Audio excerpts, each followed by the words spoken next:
আউযু বিল্লাহি মিনাশ শাইতানির রাজিম। তারপরে আয়াতুল কুরসি কি দিয়ে শুরু হচ্ছে? আল্লাহু। এখানে একটা গুরুত্বপূর্ণ কথা আপনাদেরকে শিখিয়ে দিচ্ছি, যেটা হয়তো আপনারা এর আগে শোনেননি অথবা শিখেননি। সেটা হচ্ছে যে এই আউযু বিল্লাহর শেষখানে কি আছে? মিনাশ শাইতান আর রাজিম। বিতাড়িত শয়তানের কথা আছে, বিতাড়িত শয়তানের কথা। আমি আউযু আশ্রয় গ্রহণ করছি বিল্লাহি আল্লাহর, মিনাশ শাইতানির রাজিম বিতাড়িত শয়তান থেকে, বিতাড়িত শয়তান থেকে। বিতাড়িত শয়তানের কথা এখানে হচ্ছে। তারপরে আয়াতুল কুরসি শুরু হচ্ছে কি দিয়ে? আল্লাহ দিয়ে। সুতরাং এখানে ওয়াকফ করা ফরজ, জরুরি, থামতে হবে অবশ্যই। আউযু বিল্লাহি মিনাশ শাইতানির রাজিম। তারপরে বলে আল্লাহু লা ইলাহা ইল্লা হুয়াল হাইয়ুল কাইয়ুম। থামা ফরজ। কেন?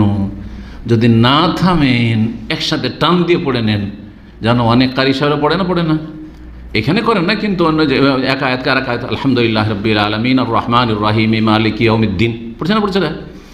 তো এইরকম করে যদি কেউ পড়ে নাই, তাহলে শ্রোতা ভাববে যে শয়তানের রাজিম নাউজুবিল্লাহ সেই, তারপরে আল্লাহ আসছে, তাই না?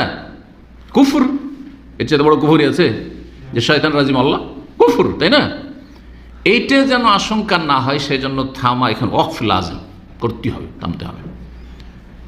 কিন্তু বিসমিল্লাহির রহমানির রহিম আল্লাহু লা ইলাহা, অসুবিধা নেই, কারণ বিসমিল্লাহির রহমানির রহিম শেষে কি আছে?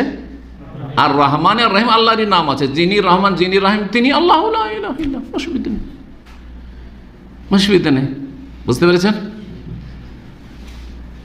আচ্ছা, কেউ যদি আউযু বিল্লাহ পড়ার পরে বিসমিল্লাহির রহমানির রহিম পড়ে, তারপরে আয়াতুল কুরসি পড়ে, ভালো, কোনো অসুবিধা নেই।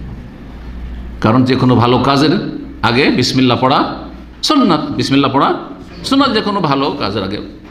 আর ভালো কাজ, ভালো জিনিস পড়া সবচেয়ে ভালো, কোরআন কালামুল্লাহ, কিন্তু এটা জরুরি না, জরুরি নয়। এমনকি ইস্তেআজা সেটাও সুন্নাত, ফরজ নয় আউযু বিল্লাহ পড়া।